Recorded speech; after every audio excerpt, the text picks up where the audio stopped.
अगला अध्याय।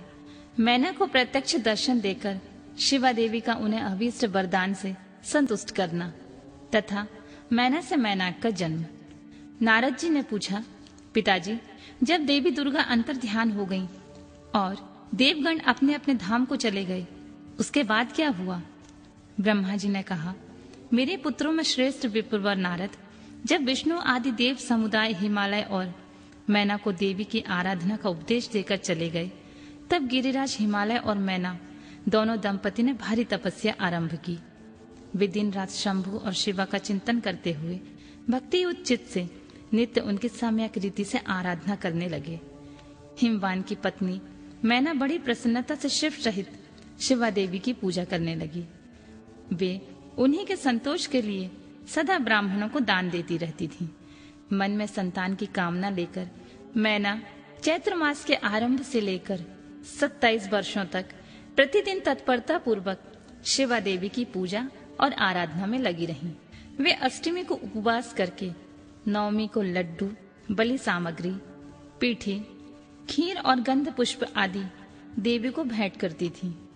गंगा के किनारे औषधि प्रस्थ में उमा की मिट्टी की मूर्ति बनाकर नाना प्रकार की वस्तुएं समर्पित करके उसकी पूजा करती थी।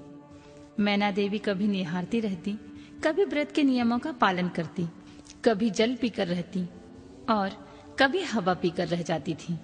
विशुद्ध तेज से दमकती हुई दीप्तिमयी मैना ने प्रेम पूर्वक शिवा की चित में लगाए 27 वर्ष व्यतीत कर दिए। 27 वर्ष पूरे हो जाने पर जग जननी शंकर कामनी जगदम्बा उमा अत्यंत प्रसन्न हुई।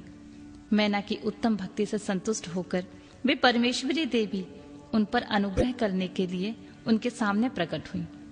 तेजो मंडल के बीच में विराजमान तथा दिव्य अवयवों से संयुक्त उमा देवी प्रत्यक्ष दर्शन दे मैना से हंसती हुई बोली, गिरिराज, हिमालय की रानी महासाध्वी मैना, मैं तुम्हारी तपस्या से बहुत प्रसन्न हूँ। तुम्हारे मन में जो अभिलाषा है उसे कहो मैना। तुमने तपस्या, व्रत और समाधि के द्वारा जिस जिस वस्तु के लिए प्रार्थना की है मैं तुम्हें सब दूंगी। तब मैना ने प्रत्यक्ष प्रकट हुई कालिका देवी को देखकर प्रणाम किया और उनसे इस प्रकार कहा, देवी, इस समय मुझे आपके रूप का प्रत्यक्ष दर्शन हुआ है, अतः मैं आपकी स्तुति करना चाहती हूँ। कालिके, इसके लिए आप प्रसन्न हो। ब्रह्मा जी कहते हैं, नारद, मैना के ऐसा कहने पर सर्वमोहिनी कालिका देवी ने मन में अत्यंत प्रसन्न हो अपनी दोनों बाहों से खींचकर मैना को हृदय से लगा लिया। इससे उन्हें तत्काल महाज्ञान की प्राप्ति हो गई। फिर तो मैना देवी प्रिय वचनों द्वारा भक्ति भाव से अपने सामने खड़ी हुई कालिका की स्तुति करने लगी। मैना बोली, जो महामाया जगत को धारण करने वाली चंडिका, लोक धारिणी तथा संपूर्ण मनोवांछित पदार्थों को देने वाली हैं, मैं उन महादेवी को प्रणाम करती हूँ। जो नित्य आनंद प्रदान करने वाली माया, योग निद्रा, जग जननी तथा सुंदर कमलों की माला से अलंकृत हैं, उन नित्य सिद्धा उमा देवी को मैं नमस्कार करती हूँ। जो सबकी मातामही, नित्य आनंदमयी, भक्तों के शोक का नाश करने वाली तथा कल्प पर्यंत नारियों एवं प्राणियों की बुद्ध रूपणी है, उन देवी को मैं प्रणाम करती हूँ। आप यतियों के अज्ञानमय बंधन के नाश की हेमभूता ब्रह्मा विद्या है। फिर मुझ जैसी नारी आपके प्रभाव का क्या वर्णन कर सकती है। अथर्ववेद में जो हिंसा, मारण आदि का प्रयोग है वह आप ही हैं देवी। आप मेरे अभीष्ट फल को सदा प्रदान कीजिए।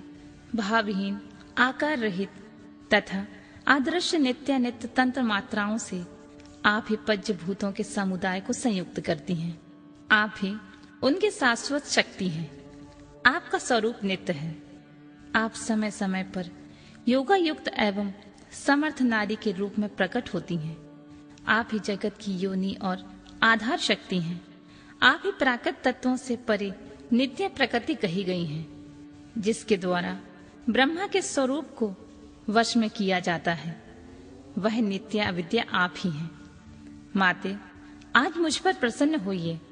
आप ही अग्नि के भीतर व्याप्त उग्रदही की शक्ति हैं।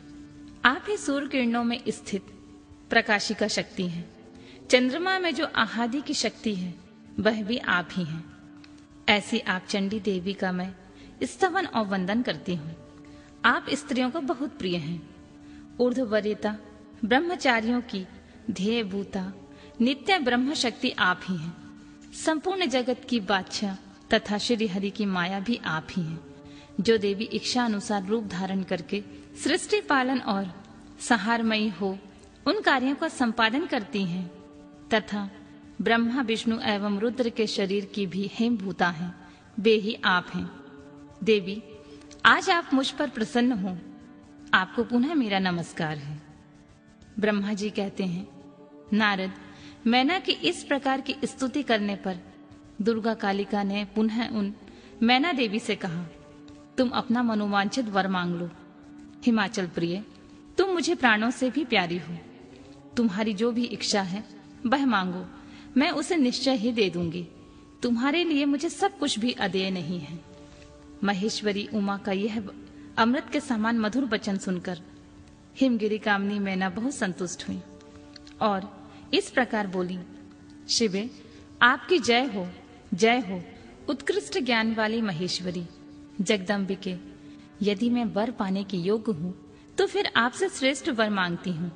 जगदम्बे, पहले तो मुझे 100 पुत्र हूँ, उन सबकी आयु बड़ी हूँ।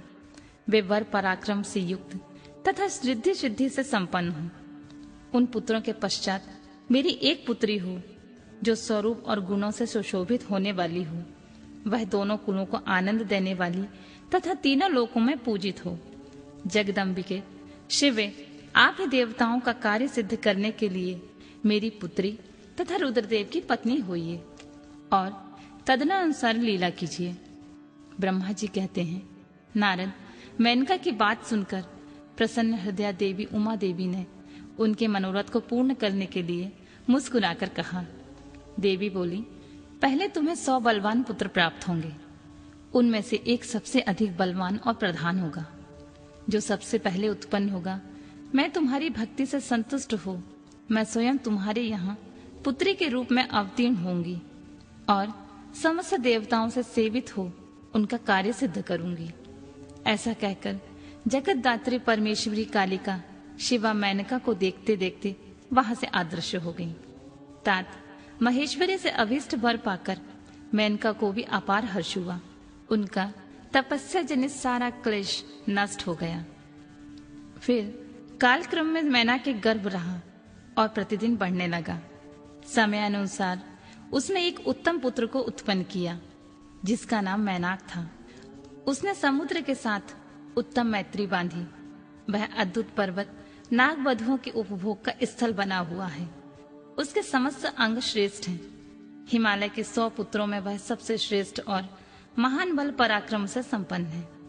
अपने से या अपने बाद प्रकट हुए समस्त पर्वतों में एकमात्र मैनाक ही पर्वतराज के पद पर प्रतिष्ठित है।